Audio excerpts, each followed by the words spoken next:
তো পায়খানার ছোট ছোট সাদা সাদা পোকা, এটা আল্লাহ কোন কাজের জন্য বানাইছে বুঝলাম না।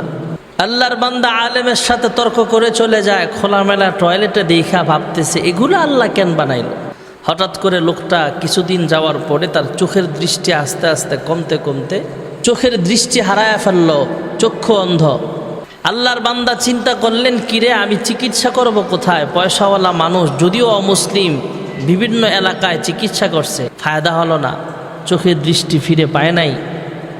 হঠাৎ একজন মুসলমান গরিব মানুষ ডাক দিয়া কয়, হ্যাঁ ভাই, অমুক এলাকায় একজন ইমাম সাহেব আছে, মুসলমান কবিরাজ আছে, যিনি চক্ষু রোগের ঔষধ দেয়, তুমি যাও না, ওখানে যায় চিকিৎসা করো। যদিও হিন্দু, চোখের দৃষ্টি তার ফিরে পেতে হবে, তাই মুসলমান কবিরাজের কাছে রওনা হয়ে গেছে। ঠিকানা অনুযায়ী গন্তব্য পৌঁছাবার পর ওনাকে ফুল কোর্স ঔষধ দিয়া দিলেন। এতদিন পর্যন্ত তুমি ওষুধটা খাইবা, ব্যবহার করবা। ফুল কোর্স ঔষধ শেষ হতে না হতে আল্লাহ তাআলা তার চোখের দৃষ্টি আবার পুনরায় ফিরাইয়া দিছেন। সুবহানাল্লাহি ওয়া বিহামদিহি সুবহানাল্লাহিল আযীম। এবার লোকটা মুসলমান কবিরাজের কাছে আবার গেলেন, ডাক দিয়া বলে, হ্যাঁ মুসলমান কবিরাজ, আমি আন্তর্জাতিক মানসম্মত বিভিন্ন ডাক্তারদের দ্বারা চিকিৎসা করলাম, বিভিন্ন এলাকার বড় বড় ডাক্তারদের দিয়ে আমার চক্ষু রোগের চিকিৎসা করলাম, আমার চোখের দৃষ্টি ফিরে পাইলাম না, উন্নতি হলো না চিকিৎসার কোনো, আমার রোগ ভালো হলো না, চোখের দৃষ্টি আমি ফেরত পাই নাই। হ্যাঁ মুসলমান কবিরাজ, এমন কোন ফর্মুলায় ঔষধ বানাইছেন যে ফর্মুলায় ঔষধ বানাইবার পরে এই ঔষধ ফুল কোর্স শেষ না হতেই আল্লাহ তাআলা আমার চোখের দৃষ্টি আবার ফিরাইয়া দিয়েছেন? মুসলমান কবিরাজ ডাক দেয়া বলে, হ্যাঁ ভাই শোনো, তোমার চোখের দৃষ্টি ফিরে পাইছো নি? কয় হ্যাঁ, তোমার চোখের দৃষ্টি ফিরে পাইছো, এতটুকুই যথেষ্ট, এতটুকুই আলহামদুলিল্লাহ। তবে কোন মেডিসিন দিয়া কোন ফর্মুলায় ঔষধ বানাইছি সেটা জানার তোমার কোনো প্রয়োজন নাই। যেই লোকটা অন্ধ ছিল, রুগী ডাক দিয়া কয়, হ্যাঁ মুসলমান কবিরাজ, কোন ফর্মুলা দিয়া ঔষধ বানাইছেন আমার জানার বড় প্রয়োজন, কারণ আমি দেশের বিভিন্ন ডাক্তার দ্বারা চিকিৎসা করাইলাম, আন্তর্জাতিক মানসম্মত ডাক্তার দিয়েও চিকিৎসা করাইলাম, আমার কোনো উন্নতি হলো না। আপনি একজন সাধারণ মুসলমান, সাধারণ একজন ইমাম সাহেব, আপনি একজন সাধারণ মানুষ, একজন কবিরাজ, আপনি কোন ফর্মুলায় ঔষধ বানাইছেন আমার জানা লাগবে। মুসলমান কবিরাজ ডাক দেওয়া কয়, হ্যাঁ ভাই, আমি কোন ফর্মুলায় কোন মেডিসিন দিয়ে ঔষধ বানাইছি সেটা যদি তোমাকে জানাই তাহলে তুমি আমাকে ঘৃণা করবা। হিন্দু বেচারা ডাক দিয়া কয়, হ্যাঁ মুসলমান কবিরাজ, আমি আপনাকে একটু ঘৃণা করব না, কোন ফর্মুলায় ঔষধ বানাইছেন আমাকে জানায়া দেন। মুসলমান কবিরাজ ডাক দিয়া কয়, হ্যাঁ ভাই শোনো, বিভিন্ন গাছের পাতা লতা মূল ফর্মুলা দিয়া তোমাকে ঔষধ বানায়া দিলাম, আর এই ঔষধের ভিতরে সবচাইতে কার্যকরী যে মেডিসিন ছিল সেটা হলো পায়খানার ছোট্ট ছোট্ট সাদা সাদা পোকা। এই কথা শোনা মাত্র হিন্দু ডাক দেয়া কয়, হ্যাঁ মুসলমান কবিরাজ, আমি বুঝতে পারছি। বলে, কি বুঝতে পারছো? কয়, আমি অনেক দিন পূর্বে উলামায়ে কেরামদের জবান থেকে শুনেছিলাম, হুয়াল্লাযী খালাকা লাকুম মা ফিল আরদি জামিআ, জমিনের সব নাজ নেয়ামত আল্লাহ আমাদের জন্য আল্লাহ তাআলা বরাদ্দ রাখছেন। যত মাখলুকাত বানাইছে, কোনোটা ডাইরেক্ট, কোনোটা ইনডাইরেক্ট, আল্লাহ রাব্বুল আলামিন কোনো না কোনোভাবে মানুষের খেদমতের জন্য মাখলুকাত সৃষ্টি করেছেন। বেহুদা আল্লাহ তাআলা কোনো মাখলুক বানাই নাই। এই কথা শোনার পর আমি আলেম সাহেবকে যা বললাম, আপনার কথা যদি সত্য প্রমাণিত হয় তাহলে পায়খানার ছোট্ট ছোট্ট পোকা আল্লাহ তাআলা কেন বানাইছে? খোলামেলা টয়লেটে বইসা ভাবলাম, আলেম বলতেছে সব কিছু আল্লাহ মানুষের খেদমতের জন্য বানাইছেন। তবে আজকে খোলামেলা টয়লেটের ভিতরে যে বসলাম, এখানে ছোট ছোট সাদা সাদা কীট দেখা যায়, পোকা দেখা যায়। এইগুলা আল্লাহ রাব্বুল আলামিন মানুষের কোন খেদমতের জন্য বানাইছেন আমার বুঝতে পারি নাই, আমার বুঝে ধরছিল না। তাই আল্লাহ রাব্বুল আলামিন যেহেতু দৃষ্টি শক্তির মালিক আল্লাহ, চক্ষু দিয়েছেন মহান আল্লাহ রাব্বুল আলামিন, চোখের দৃষ্টিটাও আল্লাহ তাআলা কেড়ে নিলেন। আবার এই পায়খানার ছোট ছোট পোকার মাধ্যমে, এই মেডিসিন, এই ফর্মুলার ঔষধ এর মাধ্যমে মহান আল্লাহ রাব্বুল আলামিন আমার চোখের দৃষ্টি আবার পুনরায় ভালো করে দিয়েছেন। হে মুসলমান কবিরাজ শোনেন, আমার বুঝতে আর বাকি নেই। মহান আল্লাহ রাব্বুল আলামিন জমিনের সব নাজ নেয়ামত আল্লাহ তাআলা মানুষের খেদমতের জন্য বানাইছেন। যেহেতু পায়খানার ছোট্ট ছোট্ট কীটগুলো মহান আল্লাহ রাব্বুল আলামিন মানুষের খেদমতের জন্য বানাইছেন, অতএব আর আমি বেঈমান থাকতে চাই না। আল্লাহ সব বানাইছেন মানুষের খেদমতের জন্য, আর এই মানুষ বানাইছেন আল্লাহর গোলামি করার জন্য।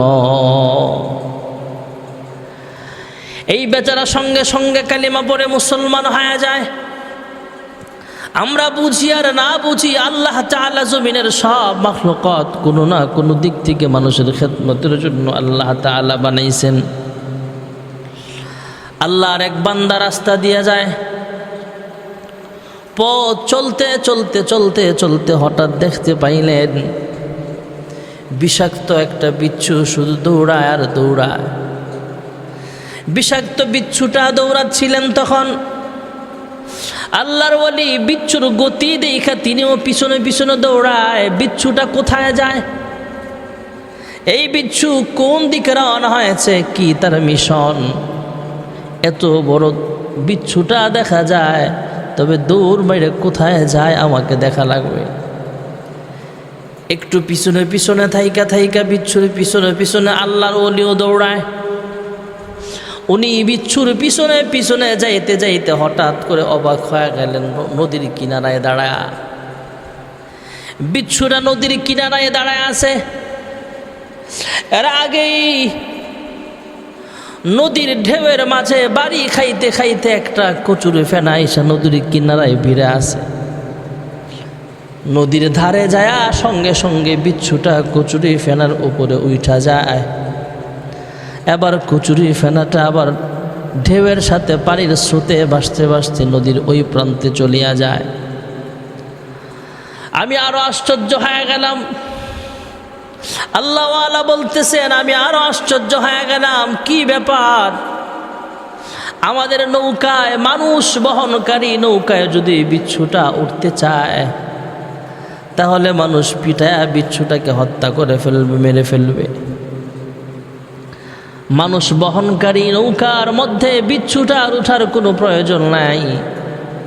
মহান আল্লাহ রাব্বুল আলামিন বিচ্ছুর জন্য নৌকার ব্যবস্থা করে দিয়েছেন। আমাদের জন্য যেমন কাঠের নৌকার ব্যবস্থা করেছেন, আর এই বিচ্ছুটার জন্য মহান আল্লাহ তাআলা কচুরি ফেনাটাকে আল্লাহ তাআলা নৌকা বানায় দিছে। উনিও নৌকা ভাড়া করে নদী পার হলেন, বিচ্ছুটাও কচুরি ফেনার উপরে ভর দিলেন। কচুরি ফেনাটা ভাসতে ভাসতে নদীর ওই পারে যায়। আল্লাহর বান্দাও নদীর ওই পারে চলে গেলেন। বিচ্ছু কচুরি ফেনা থেকে নামছে, দৌড় মারছে। আবার আল্লাহর ওলিও কচুরি ফেনা থেকে যেমন ভাবে বিচ্ছুরা নাইমা দৌড়াচ্ছিল পিছনে পিছনে, আল্লাহর ওলিও নৌকা থেকে নাইমা আবার বিচ্ছুর পিছনে পিছনে আবার দৌড়াতে আরম্ভ করে দিলেন। কিছু দূর যাওয়ার পর টের পাইলেন কি ব্যাপার, অনেক দূরে দেখা যায় একটা গাছের ছায়া দেখা যায়। আবার সেই গাছের ছায়ার নিচে একজন আল্লাহর বান্দা, আল্লাহর গোলাম রাখাল এইভাবে ঘুমিয়ে আছেন, আরাম করতেছেন। বিচ্ছুটা সেই গাছের নিচের দিকে রওনা হয়েছে, গাছের দিকে রওনা হয়েছে। আল্লাহর বান্দা চিন্তা করলেন, হায় রে, এই বিচ্ছুটা গাছের নিচে কেন যায়? গাছের নিচে যায় কেন? আমাকে দেখা লাগবে কোন কাজের জন্য আল্লাহ তাকে পাঠাইলেন, কোন মিশন আছে তার। এবারে দেখা গেল বিচ্ছুটার পিছনে পিছনে আল্লাহর ওলিও যায়। হঠাৎ দেখতে পায় বিচ্ছুটা যেই দিকে যাচ্ছে সেই দিকে একজন আল্লাহর বান্দা রাখাল ঘুমিয়ে আছে। গাছের নিচে আল্লাহর বান্দা রাখাল ঘুমায়া যায়, আর এই রাখালের মাথার কাছে একটা বিষধর সাপ, বিষাক্ত সাপ সবল মারার জন্য প্রস্তুতি নিচ্ছিল। ভাইয়েরা আমার, এমনই মুহূর্তে আল্লাহর গোলাম, আল্লাহ ওলি চিন্তা করলেন, হায় রে, দেখা যাক কি হয়। হঠাৎ তাকায় দেখে বিচ্ছুটা আল্লাহর বান্দার দিকে যায়। প্রথম ভেবেছিলেন এই বিচ্ছুটা মনে হয় আল্লাহর বান্দা রাখালকে আক্রমণ করবে, তাই তিনি ওই বিচ্ছুটাকে হত্যা করার জন্য, মারার জন্য একটা মাটির চাকা নিলেন অথবা পাথর হাতে নিলেন, বিচ্ছুটাকে মেরে ফেলবে। এমনই মুহূর্তে পরবর্তীতে তাকায় দেখেন, না না, আমি বিচ্ছুটাকে মারার জন্য প্রস্তুতি নিলাম, পাথর হাতে নিলাম, আমি বিচ্ছুটাকে মারার দরকার নাই। এই বিচ্ছুটাই ওই যে রাখালের মাথার কাছে সাপ সবল দেওয়ার জন্য প্রস্তুতি নিচ্ছিল। বিচ্ছুটা দৌড়ে যায় ওই সাপের মাথার উপরে উইঠা বিষ ঢাইলা দিছে সাপের ভিতরে।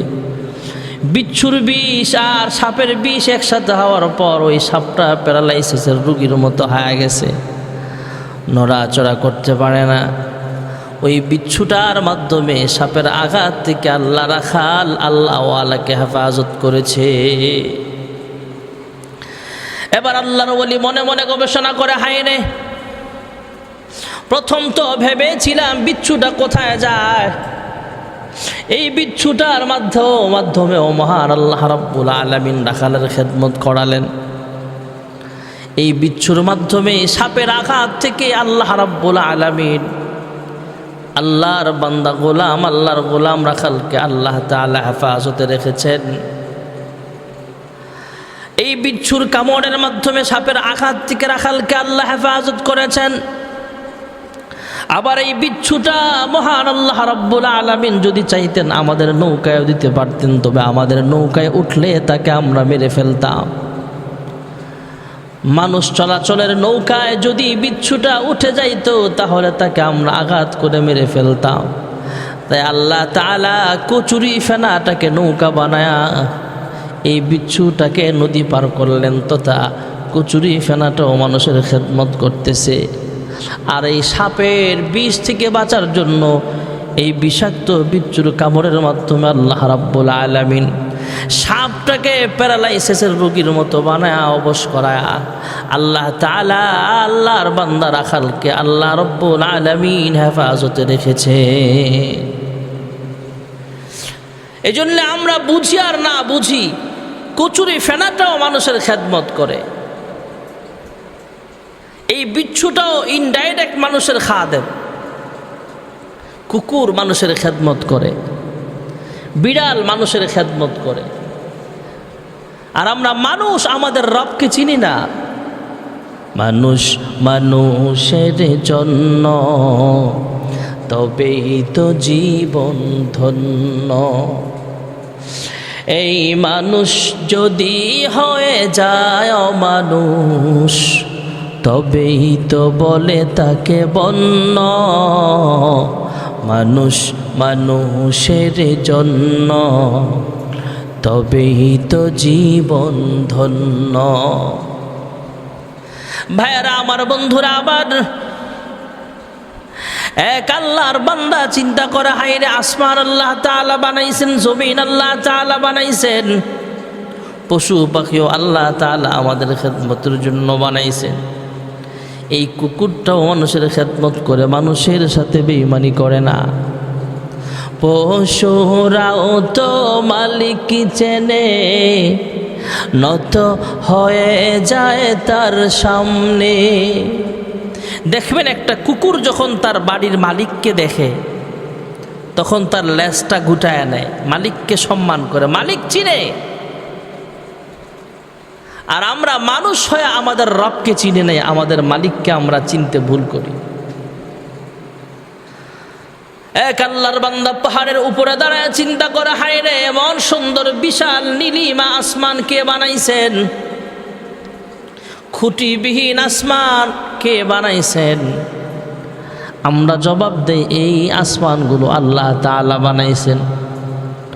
الذي خلق الموت والحياة ليبلوكم أيكم أحسن عملا وهو العزيز الغفور الذي خلق 7 سماوات طباقا ما ترى في خلق الرحمن من تفاوت فارجع البصر هل ترى من فطور। মহান আল্লাহ রাব্বুল আলামিন 7 আসমান বানাইছেন।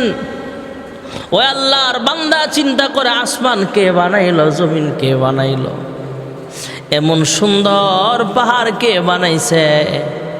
হে মানুষ, আপনার আমার চেহারা দেখতে কত সুন্দর, আসমান দেখতে কত সুন্দর, জমিন দেখতে কত সুন্দর, পাহাড় দেখতে কত সুন্দর। হে মানুষ, আপনার আমার চেহারা দেখতে কত সুন্দর, না জানি আমার মাওলা দেখতে জানি কত সুন্দর। তোমার সৃষ্টি যদি হয় এত সুন্দর, না জানি মাওলা তুমি কত সুন্দর। আল্লাহ রাব্বুল আলামিন সব কিছুর মালিক।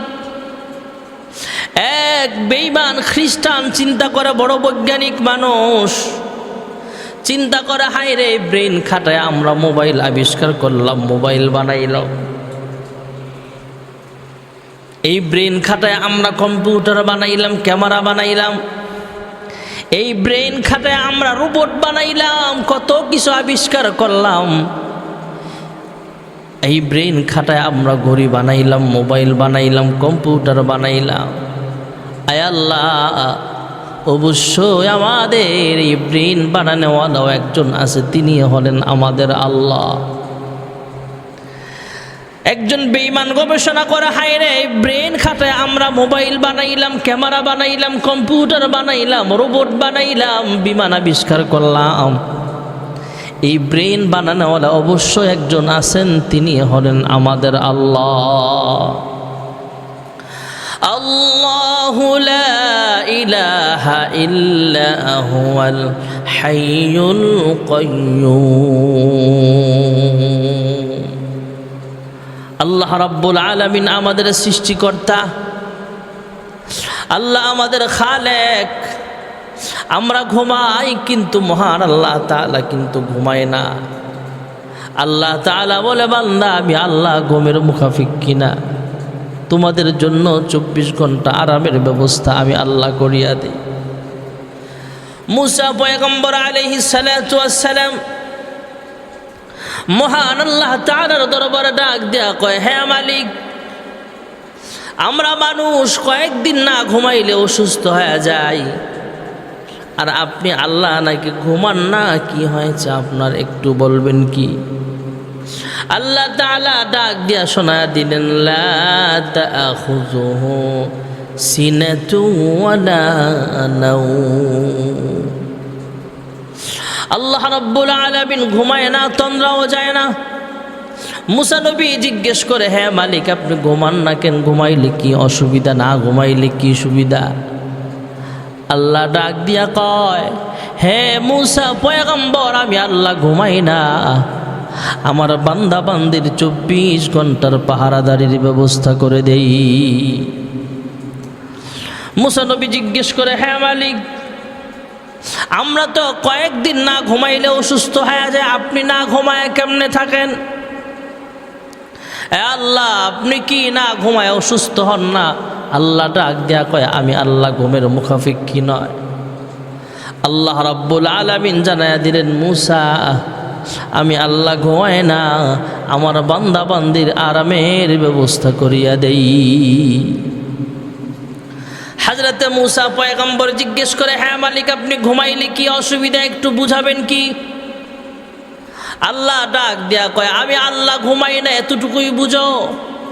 মূসা নবী বারবার রিকোয়েস্ট করার পরে আল্লাহ তাআলা মূসা নবীকে ডাক দেয়া কয়, হে মূসা পয়গম্বর, হে মূসা পয়গম্বর, তুমি একটা কাঁচের গ্লাস, পানি ভর্তি গ্লাস নিয়ে তুমি দণ্ডায়মান হও, দাঁড়ায় থাকো। মূসা নবী কাঁচের গ্লাস, পানি ভর্তি কাঁচের গ্লাস নিয়ে দাঁড়ায় রইলেন। আল্লাহ একটু ঘুম ঢাইলা দিলেন চোখের মধ্যে। ঘুম আসার কারণে মূসা আলাইহিস সালাতু ওয়াস সালামের দিলটা শান্ত হয়ে যায়, তথা ঘুম একটা নেয়ামত। ঘুম আসছে ঠিক আছে, দাঁড়ায়া দাঁড়ায়া ঘুমাচ্ছেন, তবে হাতের মধ্যে একটা গ্লাস ছিল। ঘুম আসার কারণে হাত থেকে পইড়া নিচে পইড়া টুকরা টুকরা হয়ে যায়। মহান আল্লাহ তাআলা কুদরতি আওয়াজ দিয়া জানতে চায়, হ্যাঁ মূসা কালিমুল্লাহ, তোমার হাতের গ্লাসটা এই মুহূর্তে কোথায়? আয় আল্লাহ, ঘুম আসার কারণে আমার হাত থেকে ফুসকে পইড়া দুনিয়া থেকে বিদায় হয়ে গেছে, তথা গ্লাসটা ভেঙ্গে টুকরা টুকরা হয়ে গেছে। মূসা নবী ডাক দেয়া কয়, এবার শোনো। মূসা নবী আল্লাহ তাআলার কাছে বলে, হ্যাঁ মালিক, ঘুম আসার কারণেই তো আমার হাত থেকে গ্লাসটা পড়ে টুকরা টুকরা হয়ে গেল। আল্লাহ ডাক দেয়া কয়, মূসা রে, ঘুম আসার কারণে হাতের গ্লাসটা পর্যন্ত ধরে রাখতে পারো নাই। হ্যাঁ মূসা, আমি আল্লাহর হাতে শুধু একটা কাঁচের গ্লাস নয়, আমি আল্লাহ তাআলার কুদরতি হাতে 7 আসমান পরিচালিত হয়। আমি আল্লাহর কুদরতি হাতে 7 আসমান 7 জমিন পরিচালিত হয়। ঘুম আসার কারণে কিছু সময় 1 মিনিট 2 মিনিট তুমি রাগ করে থাকতে পারো নাই। মূসা পয়গম্বর, আমি আল্লাহ যদি ঘুমায়া যাই, আমার বান্দা বান্দির অসুবিধা হবে। আল্লাহ কি অসুবিধা? হ্যাঁ মূসা, আমি আল্লাহ তোমাকে একটু ঘুম ঢাইলা দিলাম, তোমার হাতের গ্লাস তুমি ধরে রাখতে পারো নাই। মূসা পয়গম্বর, আমি আল্লাহ যদি ঘুমায় যায়, আমি আল্লাহ ঘুমায় গেলে 7 আসমান টুকরা টুকরা হয়ে যাবে, 7 জমিন টুকরা টুকরা হয়ে যাবে, পৃথিবীর সব এলোমেলো হয়ে যাবে, ধ্বংস হয়ে যাবে। আমি আল্লাহ ঘুমাই না, আমার বান্দা বান্দির 24 ঘন্টা নিরাপত্তার ব্যবস্থা করিয়া দেই। হ্যাঁ মূসা পয়গম্বর, আমি আল্লাহ যদি ঘুমায়া যাই, দুনিয়ার চেয়ারম্যান ঘুমায়, দুনিয়ার মেম্বার ঘুমায়, এমপি ঘুমায়, মন্ত্রী ঘুমায়, আমি আল্লাহ যদি ঘুমায়া যায়, গভীর রজনীতে আমার কোনো বান্দা বান্দি যখন আমি আল্লাহকে আল্লাহ বলে চিৎকার করে ডাক দেবে, আল্লাহ বিপদে পড়ে গেছি, তুমি আল্লাহ আমাকে মাফ করে দাও, তুমি ছাড়া কারি কাছে আবেদন, তুমি বিনে কে বুঝিবে মনেরই বেদন। আয় আল্লাহ, নিশি রজনীতে সবাই ঘুমায়, আমি কিন্তু ঘুমাই নাই। আয় আল্লাহ, আমার স্ত্রী সন্তান আরামে ঘুমায়, জঙ্গলের মাখলুকাতগুলো পর্যন্ত ঘুমায় গেছে। আমি আমার জীবনের গুনাহের তওবা করতেছি, তুমি আল্লাহ আমাকে মাফ করে দাও। মূসা নবী ডাক দিয়া কয়, আল্লাহ তাআলা মূসা নবীকে ডাক দিয়া কয়, হ্যাঁ মূসা, আমার বান্দা বান্দি যখন গভীর রজনীতে আমি আল্লাহর কাছে মাফ চাইবে, আমি আল্লাহ যদি ঘুমায়া যাই, আমার বান্দা বান্দির ডাকের সাড়া দিবে কে? আমি আল্লাহ ঘুমাই না, আমার বান্দার জিন্দেগির সব গুনাহ খাতাগুলো মাফ করে দেই। যেই কথাটা বলতেছিলাম, আল্লাহ তাআলা জমিনের সব নেয়ামত আমাদের জন্য বানাইছেন, আর আমাদেরকে বানাইছেন আল্লাহর গোলামির জন্য। মহান আল্লাহ রাব্বুল আলামিন আমাদের সকলকে আল্লাহর গোলাম হয়ে কবরে যাওয়ার তৌফিক দান করুন, আমিন। ওয়া আখিরু দাওয়ানা আনিল হামদুলিল্লাহি রাব্বিল আলামিন।